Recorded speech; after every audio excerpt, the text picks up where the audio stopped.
इस संदेश का शीर्षक है ईश्वरीय चंगाई कैसे पाएं। भाग 1। इसे सुनकर आशीष पाए। ठीक है, क्या आप प्रभु वचन में कुछ समय बिताने को तैयार हैं? आमेन।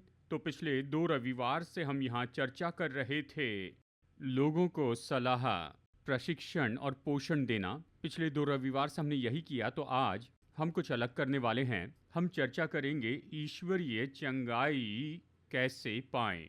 तो ये जो पूरी सभा है, ये तो की जा रही है। हम सेवा करेंगे कि आप चंगाई पाए ताकि परमेश्वर हम में काम करें, और हम इसी पर बात करेंगे। और फिर अगले रविवार से हम जारी रखेंगे अपने विषय पर, लोगों को सलाह, प्रशिक्षण और पोषण देना। ठीक है, तो आज हम बात करने वाले हैं कि ईश्वरीय चंगाई कैसे पाएं। अब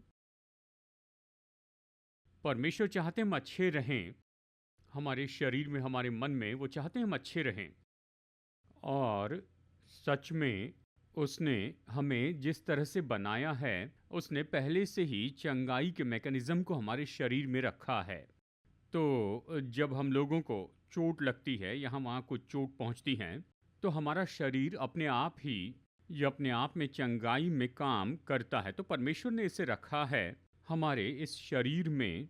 और फिर अवश्य ही बहुत से स्वाभाविक ऐसे तरीके हैं जिसके द्वारा हमारे शरीर में चंगाई लाई जा सकती है। चाहे ये हमारी सेहत की देखभाल करने की बात हो, या दवाइयों के द्वारा, या डॉक्टर की मदद के द्वारा, ये सब हम इन सब के लिए प्रभु को धन्यवाद देते हैं। नेचुरल मैकेनिज्म में उसने ये सब रखा है, जिस तरह से हमारा ये शरीर बनाया गया है। प्रभु का धन्यवाद कि हम इस तरह प्राकृतिक रूप में सेहत पा सकते हैं। लेकिन हम जिस बात में दिलचस्पी ले रहे हैं वो ये है कि हम ईश्वरीय चंगाई कैसे पाएं। अब परमेश्वर हमारे चंगाई दाता हैं। उसने कहा, मैं ही यहोवा राफा हूँ। वो तो यही हैं, वो चंगाई दाता, अलौकिक रीति से चंगाई देने वाले हैं, हमारे शरीर को चंगाई देते। और परमेश्वर ने साथ ही चंगाई की वाचा को स्थापित किया है। इसका मतलब देखो, इस संबंध में जिसमें तुमने प्रवेश किया है यीशु मसीह के द्वारा, मेरी तुम्हारे साथ वाचा है, मैंने तुम्हारे साथ प्रतिज्ञा की है कि मैं तुम्हारा चंगाई दाता होऊंगा। परमेश्वर ने हमारे लिए चंगाई की वाचा रखी है।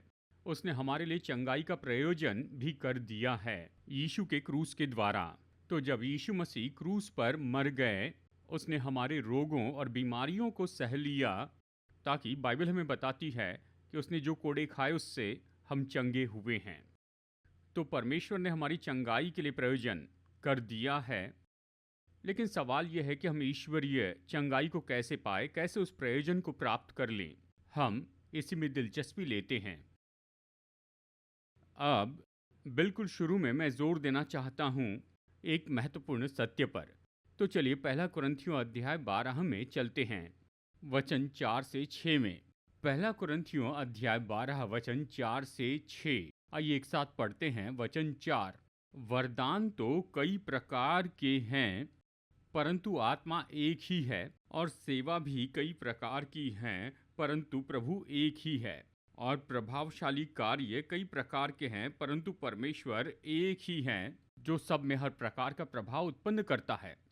तो प्रेरित पौलुस यहाँ पर लिखता है 1 कुरिन्थियों 12 4 से 6 में। वो कहता है, देखो, अलग अलग तरह के वरदान हैं, आत्मा के वरदान, यही संदर्भ है। लेकिन ये वही पवित्र आत्मा है जो काम करता है।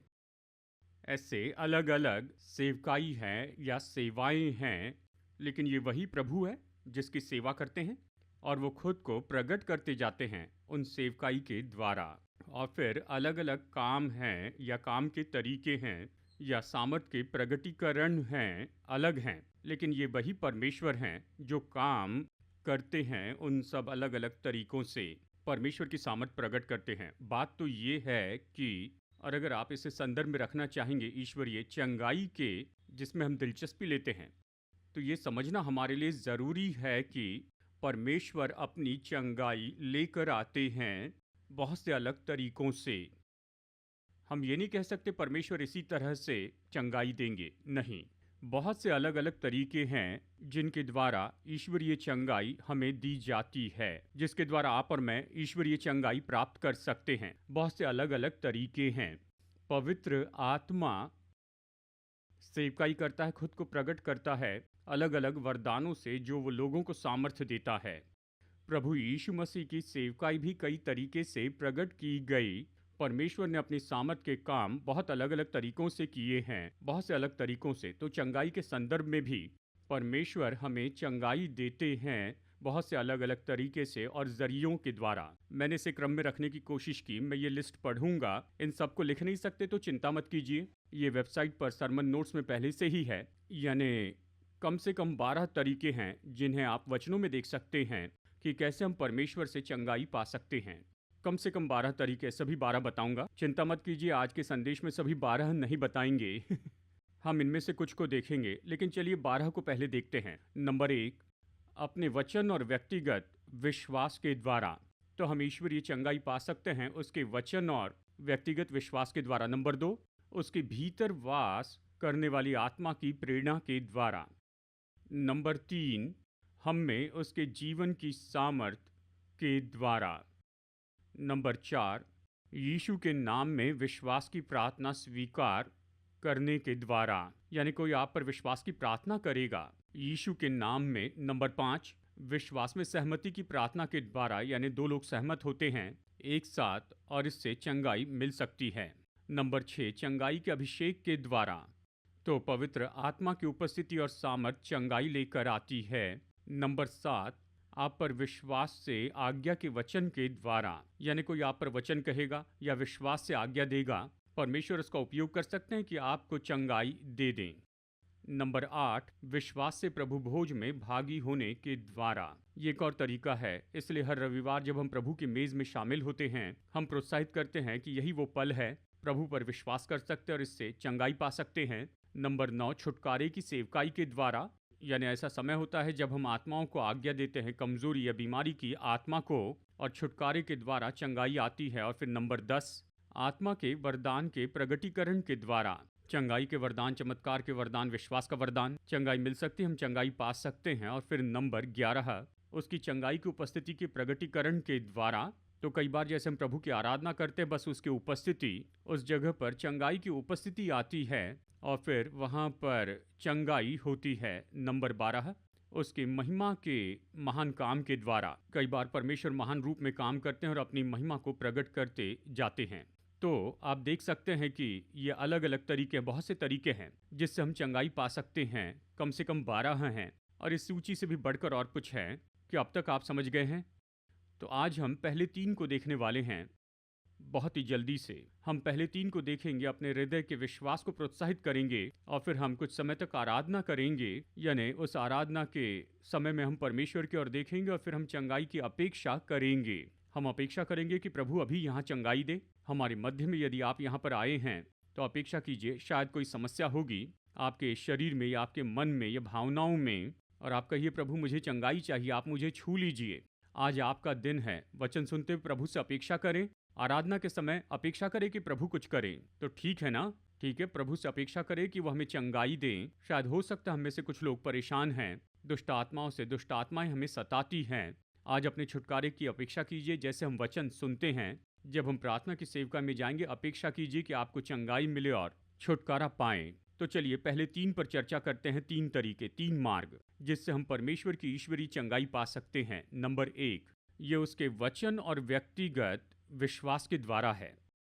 और ये तो बहुत ही सरल तरीका है और इस तरीके को हम सबको सीखना चाहिए कि कैसे चंगाई पाए, क्योंकि आप खुद इसे कर सकते हैं। आपके लिए ज़रूरी नहीं कि कोई आप पर हाथ रखे और ज़रूरी नहीं कोई आकर आपके लिए प्रार्थना करें। ये आपके और परमेश्वर के बीच है। उसके वचन के द्वारा आप चंगाई प्राप्त कर सकते हैं अपने विश्वास से। देखिए, बाइबल हमें बहुत ही स्पष्ट बताती है कि जब परमेश्वर काम करते अपने वचन के द्वारा काम करते हैं और उसके वचन के द्वारा, यानी परमेश्वर अपने वचन का उपयोग करते हैं कि हमें चंगाई दे दें।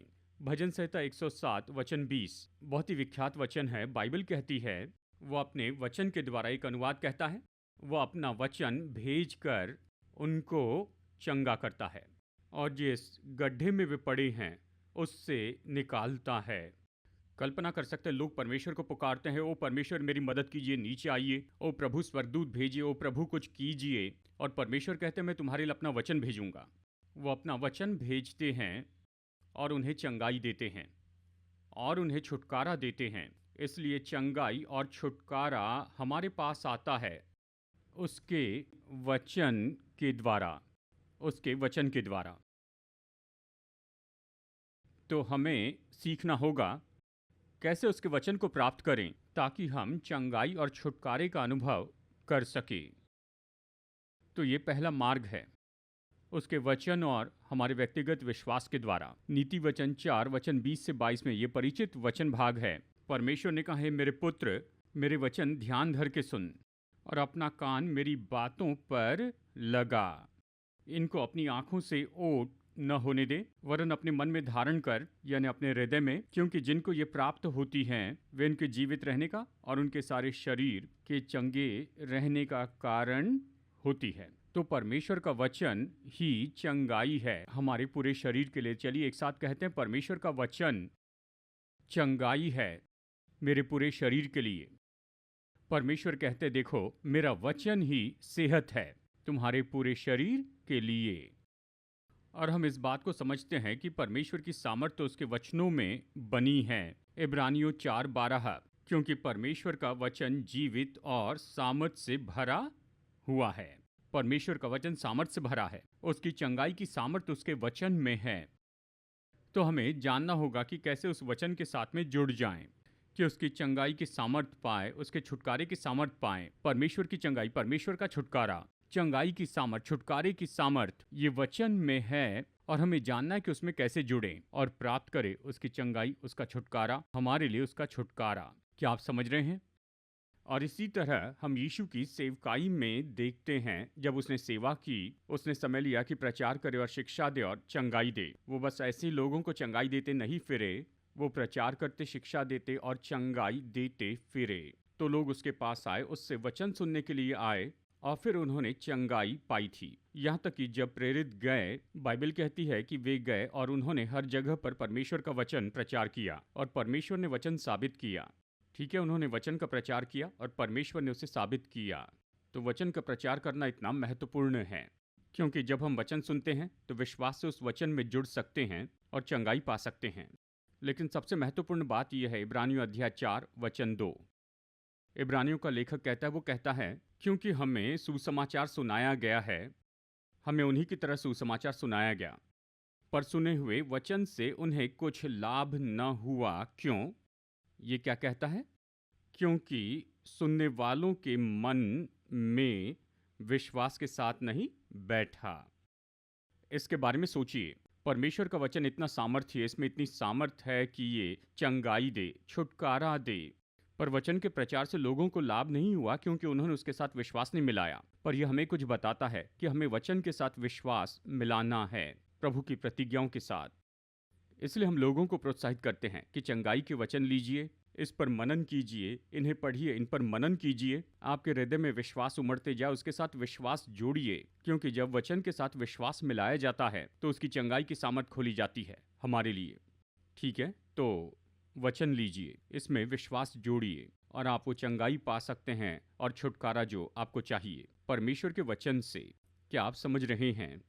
क्योंकि वचन में चंगाई की सामर्थ है, उसमें चंगाई की सामर्थ है। वचन में हम अपना विश्वास कैसे खोलते हैं, इसके लिए बहुत से मार्ग है। एक तरीका है प्रार्थना के द्वारा। परमेश्वर के सामने जाए, पिता आपका धन्यवाद करता हूँ, पिता आपके वचन के लिए धन्यवाद। प्रार्थना कीजिए, कहिए, पिता आपके वचन के लिए धन्यवाद। आपने कहा आप मेरी सारी बीमारियों को चंगाई देंगे, मेरे सारे पाप क्षमा करेंगे, मेरे रोगों को चंगाई देंगे। प्रभु आपका धन्यवाद कि यीशु ने जो कोड़े खाए उससे मैं चंगा हो चुका हूँ। धन्यवाद देता हूँ, आप मेरे चंगाईदाता प्रभु हैं, प्रभु आप मेरे चिकित्सक हैं। तो प्रार्थना के द्वारा आप विश्वास में काम करते हैं। एक और तरीका है जिसके द्वारा विश्वास में काम करते हैं, वो है हमारी स्तुति के द्वारा। प्रभु की स्तुति करें, पिता आपका धन्यवाद करता हूँ, आपकी स्तुति आराधना करता हूँ, आप मेरे चंगाई दाता हैं। और हम अपने शरीर में चाहे जो भी महसूस कर रहे हैं उसके बावजूद उसकी स्तुति करें, प्रभु आपकी स्तुति, आप मेरे चंगाई दाता हैं। अपनी स्तुति के द्वारा विश्वास में काम करते हैं। एक और तरीका है जिससे विश्वास में काम करते हैं, वह है हमारे मुंह के शब्दों के द्वारा, विश्वास की घोषणा के द्वारा मैं इस पर और जोर देना चाहूँगा। रोमियो अध्याय 10 वचन 6 से 10 तक। प्रेरित पौलुस ऐसे लिखता है, रोमियो अध्याय 10 वचन 6 में कहता है, परंतु जो धार्मिकता विश्वास से है वो यूं कहती है। तो विश्वास इस तरह कहता है, तू अपने मन में ये न कहना कि स्वर्ग पर कौन चढ़ेगा, अर्थात मसीह को उतार लाने के लिए, या अधोलोक में कौन उतरेगा, अर्थात मसीह को मरे हुए में से जिलाकर ऊपर लाने के लिए। इस तरह बातें मत करो। विश्वास इस तरह बात नहीं करता है। परमेश्वर स्वर्ग में है, कैसे वो नीचे आकर मेरी परिस्थिति में मेरी मदद कर सकते हैं? ओ परमेश्वर, अगर आप नीचे आएंगे तभी तो कुछ होगा। ओ आप वहाँ हैं, या शायद यीशु यहाँ पर नीचे हैं, वो जी नहीं उठे, कौन जाकर उसे जिलाएगा? विश्वास ऐसी बातें नहीं करता है। विश्वास व्याकुलता और आशाहीनता की बात नहीं करता। क्या आप सुन रहे हैं? परंतु वो क्या कहती है? तो यहाँ पौलुस पुराने नियम से कोट करता है, कहता है कि वचन क्या कहता है, यानी वचन का पूरा नजरिया क्या है, वचन क्या कहता है। ये क्या कहता है? ये कि वचन तेरे निकट है। सब लोग कहिए, वचन मेरे निकट है। इसका अर्थ जानकर, हम में जीवन है ये जानकर कहे, वचन मेरे निकट है। एक और बार कहिए, वचन मेरे निकट है। देखिए, जब आप चाहते हैं कि परमेश्वर आपके निकट आ जाए, जब आप चाहते हैं कि परमेश्वर आपकी परिस्थिति में आ जाए, जब आप चाहते हैं कि परमेश्वर आपकी स्थिति में आ जाए, परमेश्वर कहते हैं मेरा वचन पहले ही वहाँ है। ये वचन आपके निकट है। अगर आपके पास वचन है तो आपने परमेश्वर को उस परिस्थिति में ला लिया है। क्या आप सुन रहे हैं? वचन आपके निकट है। अब ये कहाँ पर है? ये आपके मुंह में और आपके मन में है। ये पहले से ही वहाँ है। पहले ही आपने परमेश्वर को अपनी परिस्थिति में ला लिया है। वचन आपके निकट है, यह आपके मुंह में और आपके मन में है। तो हृदय से क्या करना है? विश्वास करें। और मुंह से क्या करना है? इसे कहें। तो पौलुस आगे कहता है कि वचन तुम्हारे निकट है, ये तेरे मुंह में और तेरे मन में है, कि यदि तू अपने मुंह से यीशु को प्रभु जानकर अंगीकार करे और अपने मन में विश्वास करे कि परमेश्वर ने उसे मरे हुए में से जिलाया, तो तू उद्धार पाएगा। क्योंकि धार्मिकता के लिए मन से विश्वास किया जाता है और उद्धार के लिए मुंह से अंगीकार किया जाता है। वो इस बात पर जोर देता है कि वचन हमारे निकट है, ये आपके हृदय में और आपके मुंह में है। जब आप उस वचन पर विश्वास करते हैं जो आपके हृदय में है, ये आपको परमेश्वर के सामने सही रूप में खड़ा करता है। परमेश्वर कहते, मैं चाहता हूं कि तुम ऐसी जगह पर रहो, मैं चाहता हूं तुम ऐसी जगह पर रहो जहां तुम अपने हृदय में मेरे वचन पर विश्वास करो। जबकि हमारे मन में बहुत से संदेह और सवाल उठते जाते हैं, ये हो सकता है, पर अपने हृदय में आप कहते हैं, प्रभु मैं आपके वचन पर विश्वास करता हूँ। आपने कहा आप मेरी चंगाई दाता है। आपने कहा यीशु ने जो कोड़े खाए उससे मैं चंगा हो गया हूँ। आपने कहा आप मेरे सारी बीमारी और रोगों से मुझे चंगाई देते हैं। मैं विश्वास करता हूँ। और परमेश्वर कहते हैं मैं चाहता हूँ तुम इसी जगह रहो। धार्मिकता के लिए मन से विश्वास किया जाता है, यह आपको परमेश्वर के सामने सही जगह पर रखता है। और फिर उद्धार के लिए मुंह से अंगीकार किया जाता है। उद्धार परमेश्वर का काम है। यह उद्धार, चंगाई और छुटकारा देने वाला परमेश्वर का काम है। जब आप अपने हृदय में विश्वास करते हैं और मुंह से अंगीकार करते हैं, तो आप घोषित करते हैं कि यीशु मसीह मेरे चंगाई दाता हैं। उसने जो कोड़े खाए उससे मैं चंगा हो चुका हूँ। प्रभु मेरे सारे रोगों से मुझे चंगाई देते हैं। अंगीकार किया जाता है और यह आपको उस जगह पर लेकर जाता है जहाँ आप उद्धार का अनुभव करते हैं। परमेश्वर का उद्धार, चंगाई, छुटकारा देने का काम। आमीन। आप विश्वास में ऐसे ही काम करते हैं। परमेश्वर चाहते आप विश्वास में ऐसे काम करें। वो कहते मेरा वचन तेरे निकट है। तो पहला तरीका है जिससे हम चंगाई पाते हैं, ये तो उसके वचन की सामर्थ और हम उस सामर्थ पर विश्वास रखने के द्वारा है। आप इसे कभी भी कर सकते हैं। आप खुद इसे अपने लिए कर सकते हैं। ज़रूरी नहीं कि कोई आकर आपके लिए प्रार्थना करे। आप खुद इसे कर सकते हैं। आप कहेंगे कब तक करूं? जब तक ये हो न जाए तब तक करें। उद्धार का अनुभव करने तक इसे कीजिए, क्योंकि परमेश्वर ने कहा धार्मिकता के लिए मन से विश्वास किया जाता है। आप विश्वास कर रहे हैं तो आप सही जगह पर हैं। आपको क्या करना है? बस उद्धार के लिए अपने अंगीकार करते चले जाएं। जब तक आप परमेश्वर के उद्धार, चंगाई, छुटकारे का काम न देखें, इसे करते चले जाएं। आमीन। तो ये एक तरीका है जिससे आप और मैं चंगाई पा सकते हैं, परमेश्वर पर विश्वास करके और व्यक्तिगत विश्वास से। नंबर 2, दूसरा तरीका, हम चंगाई पाते हैं पवित्र आत्मा की हमारे अंदर उपस्थिति के द्वारा। विश्वासी के नाते आप तो पवित्र आत्मा के मंदिर हैं। परमेश्वर का आत्मा आप में वास करता है। आइए एक साथ कहें, पवित्र आत्मा मुझ में वास करता है। मेरी देह पवित्र आत्मा का मंदिर है। फिर कहते हैं, कई बार विश्वास करने के लिए उसे बार बार दोहराना पड़ता है। मेरी देह तो पवित्र आत्मा का मंदिर है। आपकी देह, आपकी देह, ये देह, आपकी देह ये तो मंदिर है उस पवित्र आत्मा का। अब पवित्र आत्मा आप में है, वो वहां पर ऐसे बेकार नहीं बैठा है या सो नहीं गया। नहीं, पवित्र आत्मा तो आपके अंदर में कुछ कर रहा है। इसलिए प्रेरित पौलुस लिखता है रोमियो अध्याय 8 वचन 1, 2 और 11 में। वो कहता है, चलिए पहले वचन 11 देखते हैं। वो कहता है, यदि उसका आत्मा जिसने यीशु को मरे हुए में से जिलाया तुम में बसा हुआ है, तो जिसने मसीह को मरे हुए में से जिलाया वो तुम्हारी नश्वर देहों को भी अपने आत्मा के द्वारा जो तुम में बसा हुआ है जिलाएगा। तो वो क्या कह रहा है? कहता है, देखो, यदि पवित्र आत्मा जिसने यीशु को मरे हुए में से जिलाया, यदि वो आप में रहता है, तो वो क्या कर रहा है? वो जीवन दे रहा है आपके इस देह को। हाँ, आपकी देह मरणहार है, हाँ ये मर जाएगी, लेकिन आपके मरने तक पवित्र आत्मा जो आप में है वो कुछ कर रहा है, वो तो जिलाएगा। जिलाएगा पुराना हिंदी शब्द है कि जीवन दे। वो आपके मरणहार देह को जीवन दे रहा है। तो मेरे साथ में कहिए, पवित्र आत्मा जो मुझ में है जीवन दे रहा है मेरी देह के हर एक सेल्स को।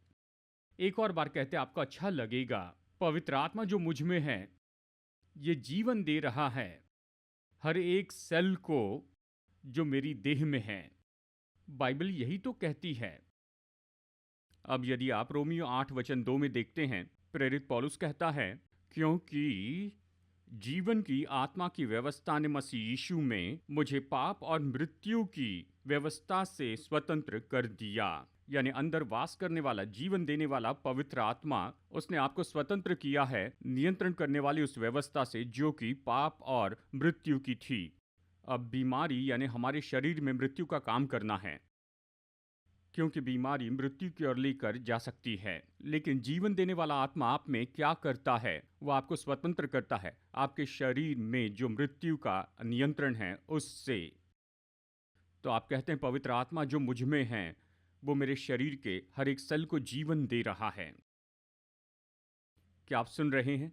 तो ये दूसरा तरीका है जिससे हम ईश्वरीय चंगाई पा सकते हैं हमारे अंदर वास करने वाली पवित्र आत्मा से। आप कहिए, पवित्र आत्मा धन्यवाद कि आप मेरे शरीर के हर एक सेल को जीवन देते हैं। आप हर एक सेल को नया बनाते हैं, हर एक सेल को चंगाई देते हैं। मेरे शरीर के हर एक सेल को आप चंगा करते हैं और परिपूर्ण करते हैं।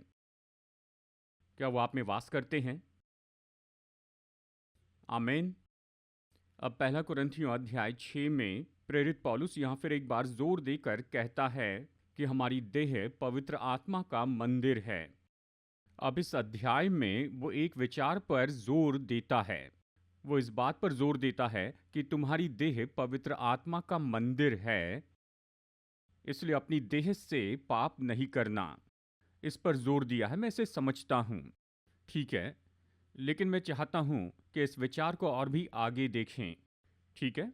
तो हम मैथ्स में से कहते हैं एक्सट्रापोलेशन, यानी कुछ लाइन है, वहाँ पर कुछ पॉइंट्स हैं, स्ट्रेट लाइन ड्रॉ किए, उस लाइन को एक्सट्रापोलेट कर सकते हैं क्योंकि वहाँ ऐसा करने के लिए बुनियाद है, ठीक है। मैं इस विचार को आगे बताना चाहता हूँ। पहला कुरिन्थियों 6 में क्या कारण है? वो कहता है, तुम्हारी देह पवित्र आत्मा का मंदिर है, तो देह को पाप के लिए मत दो, क्योंकि तुम्हारी देह परमेश्वर के लिए और परमेश्वर तुम्हारी देह के लिए है। पहला कुरिन्थियों 6:13, क्या आप समझ रहे हैं? ठीक है, पहला कुरिन्थियों 6:13 कहता है, ये कहता है, परंतु देह व्यभिचार के लिए नहीं है वरन प्रभु के लिए है, और प्रभु आपकी देह के लिए है। मैं जानता हूं मैं संदर्भ से बाहर जा रहा हूं, बस इस विचार को विस्तार से बता रहा हूं। यदि मेरी देह पाप के लिए नहीं है, क्योंकि प्रभु मेरे देह के लिए है और प्रभु तो पवित्र परमेश्वर हैं, तो मैं इस विचार को आगे ले जा सकता हूं इस तरह से कि मेरी देह बीमारी के लिए नहीं है, लेकिन मेरी देह प्रभु के लिए है, क्योंकि प्रभु ही तो यहोवा राफा हैं। मैं इस विचार को बढ़ा रहा हूं, मैं जानता हूं मैं संदर्भ से बाहर हूं, पर इस विचार को बढ़ा रहा हूं। यदि मेरी देह पाप के लिए नहीं है तो मेरी देह बीमारी के लिए भी नहीं है। मेरी देह पाप के लिए नहीं है, क्योंकि प्रभु तो यहोवा सिदकेनू है, मुझे शुद्ध करने वाले हैं, जो मुझे पवित्र बनाते हैं। साथ ही प्रभु यहोवा राफा है, वो मुझे चंगाई देते हैं, इसलिए मेरी देह बीमारी के लिए नहीं है। तो इस वचन को फिर से देखते हैं, 1 कुरिन्थियों 6:13। वो कहता है, परंतु देह व्यभिचार के लिए नहीं वरन प्रभु के लिए है, और प्रभु देह के लिए है। देह के लिए। तो चलिए एक साथ में कहते हैं, मेरी देह बीमारी के लिए नहीं पर प्रभु के लिए है, और प्रभु जो यहोवा राफा हैं वो मेरी देह के लिए हैं। यहोवा राफा आपकी देह के लिए हैं। चलिए फिर से कहते हैं, मेरी देह बीमारी के लिए नहीं है, ये प्रभु के लिए है, और प्रभु मेरी देह के लिए हैं। प्रभु कौन है? वो यहोवा राफा हैं, वो आपकी देह के लिए है। जब तक आप इस पृथ्वी पर है वो आपकी देह के लिए हैं। ठीक है, अगले वचन में वो कहता है, वचन 14 में, परमेश्वर ने अपनी सामर्थ से प्रभु को जिलाया, उसने प्रभु को जिलाया, वो हमें भी अपनी सामर्थ से जिलाएगा। हमारे शारीरिक पुनरुत्थान के बारे में कहते हैं, प्रभु हमें अपनी सामर्थ से जिलाएंगे। यदि प्रभु मेरी देह को अपनी सामर्थ से जिला सकते हैं तो देह को चंगाई भी दे सकते अपनी सामर्थ से। सरल लॉजिक है। आमेन। आप मेरी ओर देख रहे हैं जैसे सरल है, लेकिन इसे समझ लीजिए, पवित्र आत्मा जो आप में है वो आपकी देह को जीवन दे रहा है। आपकी देह उसका मंदिर है, वो आपके लिए हैं, वो आपकी देह के लिए हैं। इसलिए आप कह सकते हैं, मुझ में जो पवित्र आत्मा है वो मेरी देह के हर सेल को जीवन दे रहे हैं। आखिरी बात नंबर 3, हम ईश्वरीय चंगाई कैसे पाएं? हम में उसके जीवन के द्वारा। अगर आप विश्वासी हैं तो आप में ज़ोए जीवन है, आप में अनंत जीवन है। बाइबल कहती है, जिसके पास पुत्र है उसमें जीवन है। तो आइए एक साथ कहते हैं, मेरे पास यीशु है, मुझ में जीवन है। वचन के अनुसार जिसके पास पुत्र है उसमें जीवन है। लेकिन परमेश्वर का जीवन आप में क्या कर रहा है? यूहन्ना अध्याय 1 वचन 4 और 5, उसमें जीवन था और वो जीवन मनुष्यों की ज्योति था। वो जीवन आपकी ज्योति है, उसका जीवन आपकी ज्योति है। वचन 5, ज्योति अंधकार में चमकती है और अंधकार ने उसे ग्रहण न किया, मतलब वो उस पर प्रभावी नहीं हुआ, जयवंत नहीं हुआ। तो आप में उसका जीवन, परमेश्वर का ज़ोए जीवन, अनंत जीवन आप में है। वो क्या कर रहा है? ये आपको ज्योति से भरता है और अंधकार इस ज्योति पर प्रबल नहीं हो सकता है।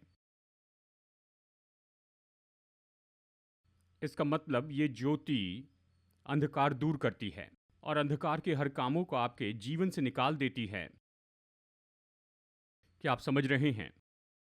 तो चलिए इसे एक साथ कहते हैं, उसका जीवन मुझ में है, उसका जीवन मुझ में है। ये मुझे ज्योति से भर देता है और ये अंधकार को दूर कर देता है और अंधकार के हर काम को दूर करता है मेरे व्यक्तित्व से। आप में जो उसका ज़ोए जीवन है, ये वहाँ पर ऐसे बैठा नहीं है जैसे स्वर्ग में जाने का टिकट हो, नहीं। उसका जीवन आप में कुछ कर रहा है। ये आपकी ज्योति है, ये आपको ज्योति से भरता है और अंधकार का जो भी है वो आपके जीवन से निकाल दिया जाता है, क्योंकि उसका जीवन आप में है। बीमारी अंधकार का काम है, ये परमेश्वर का काम नहीं है। आपको इस स्वर्ग में नहीं मिलेगी, आप इसे अनंत काल में नहीं पाएंगे। और उसका जीवन जो आप में है वो अंधकार को दूर करता है, आपसे निकालता है। ये बहुत सामर्थी है। आप अपने मन से कह सकते हैं, उसका जीवन मुझ में है, ये मेरे मन को ज्योति देता है, ये मेरे मन को ज्योतिर्मय कर देता है। आपने सुना होगा कई बार लोग कहते हैं, ये तो बहुत बुद्धिमान व्यक्ति है। आप ज्योतिर्मय व्यक्ति है, उसका जीवन जो आप में है वो आपको ज्योति से भर देता है, आप में से अंधकार दूर करता है।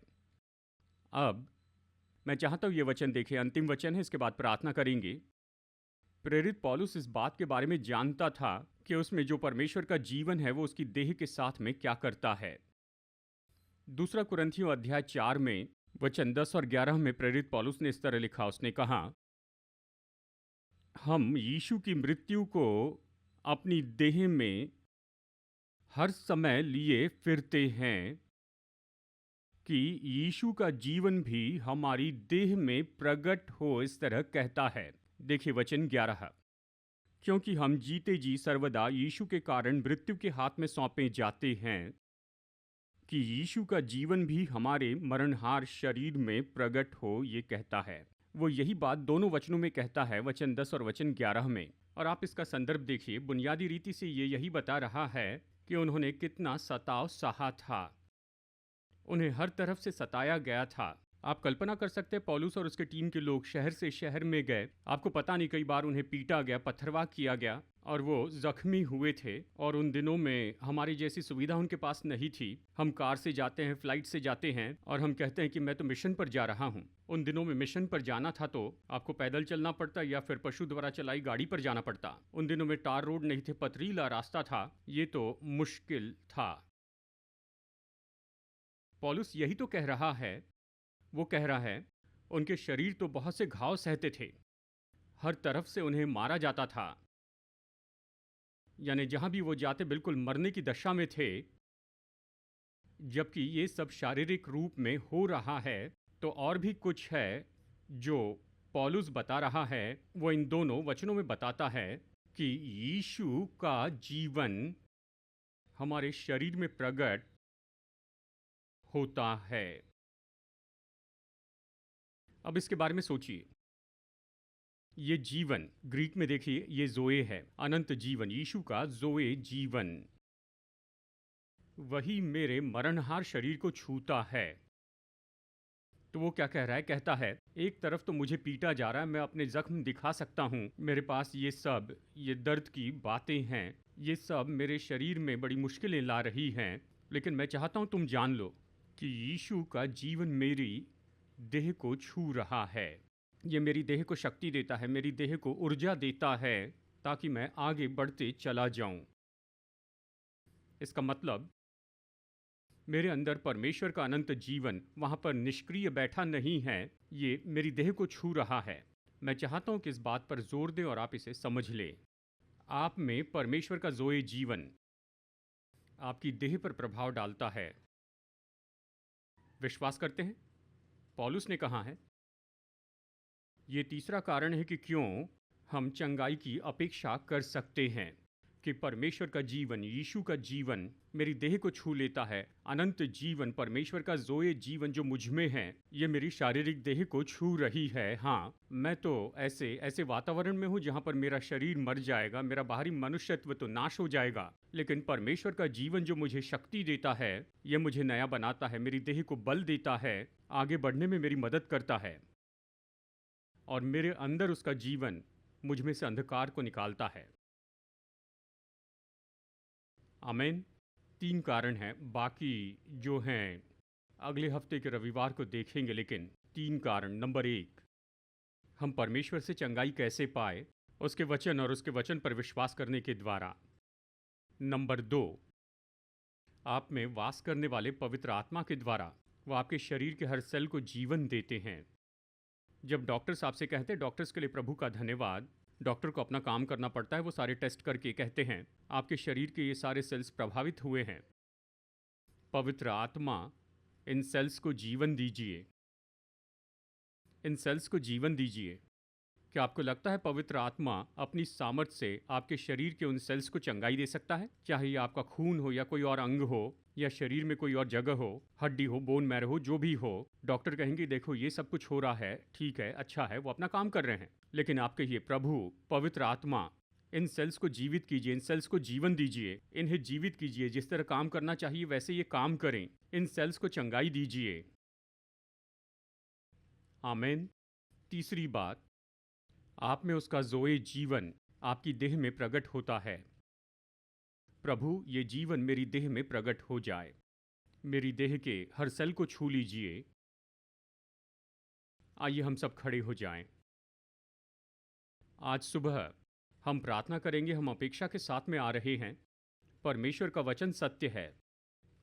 परमेश्वर अपने वचन को देखते हैं कि वो इसे पूरा कर दें। परमेश्वर भले परमेश्वर हैं और वो हमें चंगाई देंगे, वो हमें छुटकारा देंगे। आज आप यहाँ पर आए हैं और आपको समस्या है अपने शरीर में, मन में, भावनाओं में। प्रभु पर विश्वास करें, उसके वचन पर विश्वास करें और बस कहें, प्रभु जैसे मैं आपकी उपस्थिति में खड़े रहता हूँ, मैं चाहता हूँ चंगाई दीजिए, मुझे परिपूर्ण कीजिए। मेरे शरीर को, मेरे मन को चंगाई दीजिए, मेरी भावनाओं को, हमारा जो भी भाग जिसे चंगाई चाहिए वो इस योग्य हैं, वो चंगाई देने योग्य हैं। ये सत्य दूसरों को बताइए, शायद उनको भी चंगाई चाहिए अपने शरीर में, मन में, भावनाओं में। तो आप इसे दूसरों को बताइए, वो भी प्रोत्साहित हो जाएं और वो चंगाई पाएं। धन्यवाद। मैं इस समय में आपकी अगुवाई करूंगा कि हम वचन की घोषणा करते जाएं। वचन तो तुम्हारे निकट है, ये आपके मन में है और आपके मुंह में है।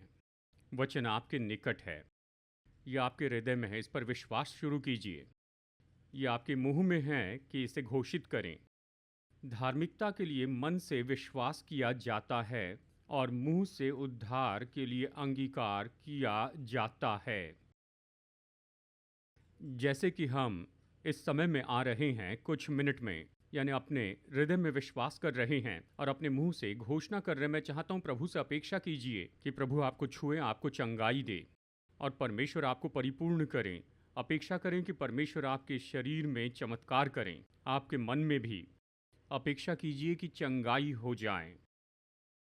और अगर यहाँ पर अभी इस समय कुछ होता है, जैसे हम हमेशा कहते हैं कि आप सामने आएँ, यहाँ आगे आए, हम आपकी गवाही सुनना चाहते हैं, हम आपको ये बताने का मौका देना चाहते। तो जैसे आज सुबह यहाँ पर इस समय आपको कुछ होता है, जैसे हम घोषणा करते हैं और प्रार्थना करते हैं, आप प्रभु के स्पर्श का अनुभव करते हैं, तो बस चुपचाप मत जाइए। मैं चाहता हूँ आप सामने आएँ, आप यहाँ पर आइए और गवाही दीजिए। प्रभु ने क्या किया वो बताइए। हम इन गवाहियों को सुनते जाएं और फिर एक साथ आनंद मनाएं। ठीक है, तो कुछ होने की अपेक्षा कीजिए। अपेक्षा कीजिए चंगाई हो आपके शरीर में, आपके मन में, भावनाओं में। और जांचिए, जैसा इसे करते हैं अपने शरीर को जांचिए। अगर कुछ होता है तो निश्चय आप आगे आइए, हम बहुत ही जल्दी से आपकी गवाही लेंगे। हम जानते हैं कुछ कंडीशंस को डॉक्टर के द्वारा जांचना पड़ता है। ऐसा करने के लिए हम प्रोत्साहित करते हैं, आप डॉक्टर के पास जाइए, वो आपको जांचे और जो भी टेस्ट करवानी है वो कीजिए और डॉक्टर इस बात को प्रमाणित करें कि आप चंगे हो चुके हैं। और ये महत्वपूर्ण है, हम ऐसा करने के लिए प्रोत्साहित करते हैं। लेकिन अगर आप यहाँ पर गवाही दे सकते हैं कि आपके साथ कुछ हुआ है, जैसे हम प्रार्थना कर रहे हैं, तो कृपया आकर अपनी गवाही दीजिए कि प्रभु ने क्या किया है। और इसके बाद, यानी घोषणा के बाद, जैसे कि मैं यहाँ पर प्रार्थना करूँगा, मैं यहाँ कुछ मिनट लूँगा कि दुष्ट आत्माओं को और बुरी आत्माओं को डांटते जाऊँ। और आप लोग जो इसे सच में नहीं समझ पाते हैं, मैं बताऊँ, परमेश्वर ने हमें सामर्थ्य दी है, दुष्ट आत्माएं हमसे डरती हैं। और जैसे हम इस अधिकार और आज्ञा के साथ में बोलते हैं और दुष्ट आत्माओं को डांटते हैं, तो निश्चय ही कई बार कुछ बीमारी और परेशानी, कुछ परेशानी या तकलीफ जो मानसिक, शारीरिक, भावनात्मक हो, ये दुष्ट आत्माओं द्वारा लाए जाते हैं, इसलिए उन्हें निकालना पड़ता है। हम मजबूती से आज्ञा देते हैं, हम उन्हें जाने की आज्ञा देते हैं और यही तो हम करने वाले हैं। अगर आप इससे परिचित नहीं हैं तो मैंने इसे आपको बताया। और जब ऐसा होगा तो आप आज़ादी को महसूस कर पाएंगे। दुष्ट आत्माएं निकलेंगी, सताने वाली आत्मा निकलेगी। कई बार निकलते समय वो किसी तरह से चिल्लाती चीखती हैं। अगर कोई चीखता चिल्लाता, अगर आप ऐसा होते हुए देखें, अगर कोई गिर जाता है या कोई समस्या उत्पन्न करता है, तो आप परेशान मत होइए, वो तो बस आज़ाद हो रहे हैं। उन्हें अकेला छोड़ दें। कुछ हो रहा है, परमेश्वर उन्हें आज़ाद कर रहे हैं, तो उसकी चिंता मत कीजिए। ठीक है, कई बार सब कुछ बिल्कुल शांति से होता है, दुष्ट आत्मा ऐसी चली जाती है और कई बार वो चीखती चिल्लाती है, तो आप उन्हें ऐसी छोड़ दीजिए, उसकी चिंता मत कीजिए। परमेश्वर उन्हें स्वतंत्र कर रहे हैं। हम यही तो करने वाले हैं। चलिए प्रार्थना करते हैं। आप मेरे बाद इसे जोर से दोहराइए। यहोवा राफा मेरे चंगाई दाता हैं। परमेश्वर मेरे चिकित्सक हैं। वो मेरे सारे पाप क्षमा करते हैं, वो मेरे सारे रोगों को चंगाई देते हैं। परमेश्वर ने आशीष दी है, मेरे अन्न और मेरे जल पर, और उसने सारी बीमारियों को दूर किया, हमारे मध्य से उन्हें दूर किया। प्रभु यीशु ने अपने ऊपर ले लिए मेरी सारी बीमारियों को, मेरे सारे रोगों को, मेरे सारे दर्द को, और उसने जो जख्म उठाए उसके कारण मैं चंगा हो चुका हूँ।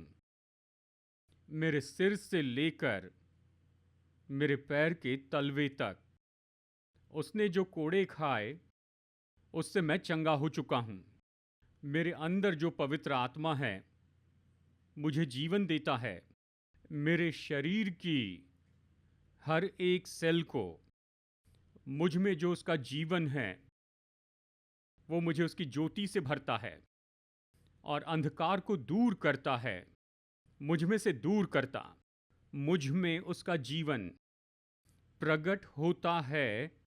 मेरी शारीरिक देह में मेरा शरीर चंगा हो चुका है, परिपूर्ण हो चुका है परमेश्वर के जीवन के द्वारा जो मुझ में है। मेरी देह चंगी हो चुकी है, मेरा मन सेहतमंद है, मैं परिपूर्ण हूँ यीशु के नाम में। आमीन। पिता, आपके वचन के लिए मैं आपको धन्यवाद देता हूँ कि आपका वचन तो सत्य है और आपका वचन कभी आपके पास खाली लौट कर नहीं आता। धन्यवाद पिता कि आप हमारे चंगाई दाता परमेश्वर हैं। आप हमारे यहोवा राफा है, प्रभु हमारे चंगाई दाता हैं, और आप हमें चंगाई देते हैं हमारी सारी बीमारियों से।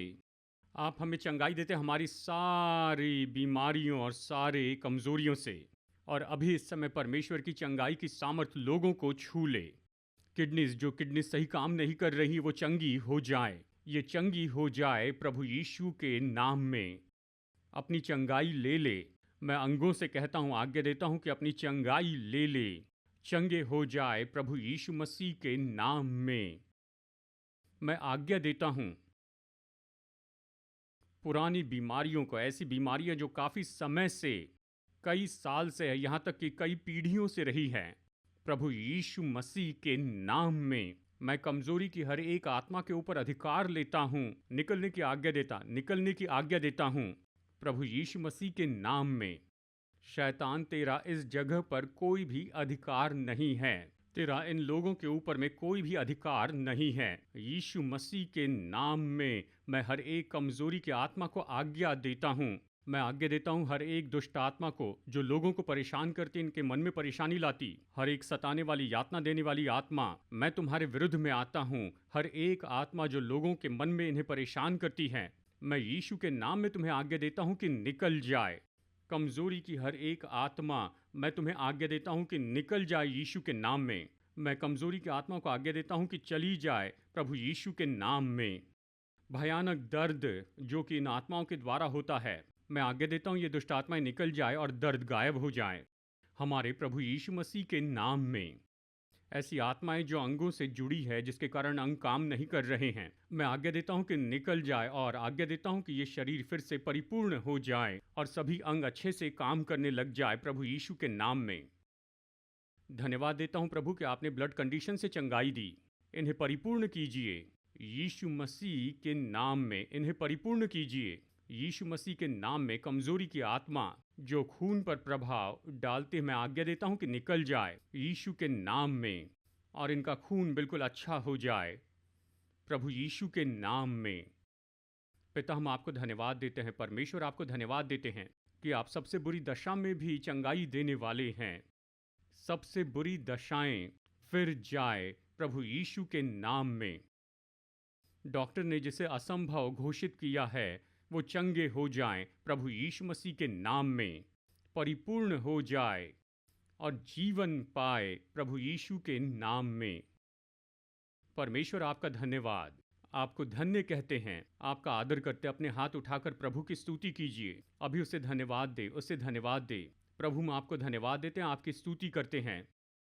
मैं चाहता हूँ अपने शरीर को जांच लीजिए। अगर परमेश्वर की सामर्थ का भी अनुभव किया है, चंगाई का अनुभव किया है या चमत्कार का अनुभव किया है, दर्द चला गया है, बेचैनी चली गई है, तो अपनी सीट को छोड़कर यहाँ पर सामने आइए और आइए, प्रभु की महिमा के लिए हम गवाही देते हैं। अगर आपने इस समय चंगाई का अनुभव किया है तो अभी इस समय अपनी सीट से बाहर आएं, यहाँ आइए, प्रभु को महिमा दीजिए, प्रभु की गवाही दीजिए परमेश्वर की महिमा के लिए। अगर आपने उसके स्पर्श को महसूस किया तो ऐसा ही कीजिए, आप सामने आइए और उसकी गवाही दीजिए।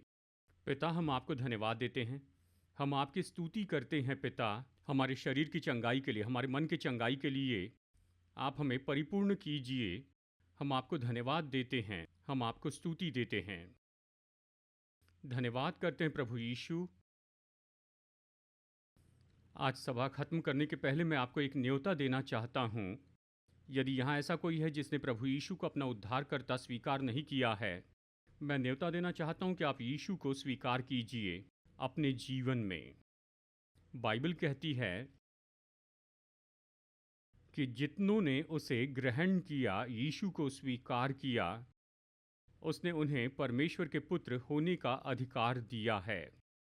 जब हम यीशु को स्वीकार करते हैं हमारे जीवन में, यह हमें परमेश्वर की संतान बनाता है, परमेश्वर के बेटे और बेटियां बनाता है। अगर आपने यीशु को कभी स्वीकार नहीं किया है, कभी नहीं कहा यीशु आप मेरे जीवन में आइए, मेरे पापों को क्षमा कीजिए, मेरे जीवन के प्रभु और उद्धारकर्ता हो जाइए, अगर आपने ऐसी प्रार्थना कभी नहीं की तो अभी मैं आपको मौका देना चाहता हूं, तो आज सुबह इसे कीजिए। मैं सरल प्रार्थना में आपकी अगुवाई करूंगा। यदि अपने हृदय में आप ऐसा करने के लिए महसूस करते हैं तो मेरे साथ में ये प्रार्थना कीजिए, मेरे बात दोहराइए अगर आपने इसे पहले कभी नहीं किया है। प्रभु यीशु मसीह, मैं विनती करता हूं कि आप मेरे पापों को क्षमा कीजिए, मेरे जीवन में आइए, मेरे प्रभु हो जाइए, मेरे उद्धारक हो जाइए। मैं विश्वास करता हूं आप मेरे पापों के लिए मर गए, आप गाढ़े गए और आप फिर से जी उठे और आज आप जीवित हैं। मेरी मदद कीजिए कि मैं आपके पीछे चलूं, केवल आप ही के पीछे, अपने पूरे जीवन भर। और यीशु के नाम में मैं ये प्रार्थना करता हूं, आमीन, आमीन। यदि यहाँ पर कोई है जिसने पहली बार ये प्रार्थना की है तो हम चाहते हैं कि आप अपने हाथ उठाएं, हम आपके साथ आनंद मनाएंगे। यदि यहाँ पर कोई है जिसने मेरे साथ में ये प्रार्थना की है बिल्कुल पहली बार, तो अपने हाथ उठाइए, वहाँ पर एक हाथ है, प्रभु आशीष दे। और भी कोई है जिसने पहली बार मेरे साथ ये प्रार्थना की है, प्रभु आपको आशीष दे। और कोई है, और कोई है, प्रभु आपको आशीष दे। आप बस अपना हाथ उठाइए, हम निश्चित करना चाहते हैं कि आपको ये पैकेट मिल जाए। इसका नाम है न्यू बिलीवर्स बैग, इसमें एक कार्ड है, डिसीजन कार्ड है, अपना नाम और नंबर लिखिए, निश्चय इसे कीजिए और इसे लौटाइए ताकि हम आपके साथ में संपर्क में बने रहें और बताएं इन स्रोतों का कैसे उपयोग करें। अंत में हम प्रार्थना करेंगे, हमारे पास्टर्स यहाँ पर होंगे, मैं उन्हें यहाँ पर बुलाता हूँ। कृपया यहाँ आइए, लोगों के लिए उपलब्ध रहिए और इनके लिए एक एक करके प्रार्थना करें। व्यक्तिगत प्रार्थना करनी है तो आप यहाँ पर आइए, हम यहाँ पर होंगे कि आपके लिए प्रार्थना करें। अंत में बेनेडिक्शन लेते हैं। हमारे प्रभु यीशु मसीह का अनुग्रह और हमारे स्वर्गीय पिता परमेश्वर का प्रेम और उसकी पवित्र आत्मा की मधुर संगति हम में से हर एक के साथ हमेशा होती रहे, यीशु के नाम में, आमीन। संदेश सुनने के लिए धन्यवाद। भरोसा करते हैं कि ये संदेश आपके लिए आशीष रहा। मुफ्त के स्रोत पाने के लिए, जिनमें हैं सरमन नोट्स और पब्लिकेशन, पाने के लिए विजिट करें apcwo.org पर। बैंगलोर के एपीसी बाइबल कॉलेज की जानकारी पाने के लिए विजिट कीजिए apcbiblecollege.org पर। याद रखिए, All People's Church Bangalore app download कीजिए एप्पल या गूगल प्ले स्टोर से।